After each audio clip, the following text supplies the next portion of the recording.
De familie Faber zit al lang in de uitvaartverzorging.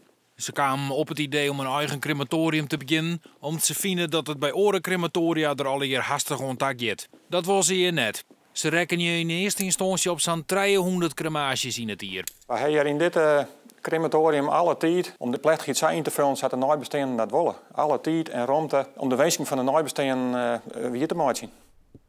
Trop bezwieren en procedures hebben nog wat vertraging op roen. Een oorlog hier, zak begreep. Waar gingen die bezwieren hoor? Die mensen vonden het net passend in het landschap. En ja, ze dachten dat ze oerlijststation van Reek of zo, die dingen waren onhellen. En die bezwieren ben nou van de baan? Die bezwieren ben nou van de baan, ja. En een crematorium was in het landschap?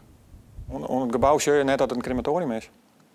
Dat is helemaal passend maken in het landschap. En er zitten filters op Squastie neem ik aan? Ja, zeker. Ja, dat voldoet aan alle eisen, Europese eisen.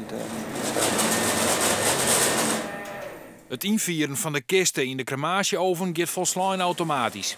Nabestaanden hadden gelegen niet om daarbij te wezen. We lieten de kist bewust net voortglieden. De meesten hebben de keuze om bijvoorbeeld bij de laatste muziek de kist op een bar hierheen te rijden en of hier achter te laten of bij het invoeren te wezen.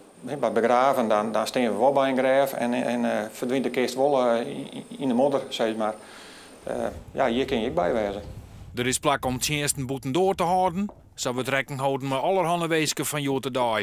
Fotopresentaties in de aula tijdens de plechtigheid, maar muziek eronder, dat gebeurt steeds meer.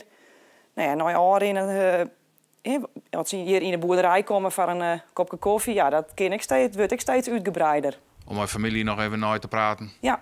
Mooi plak voor 500 bezoekers is Andringa State het grootste crematorium van Friesland.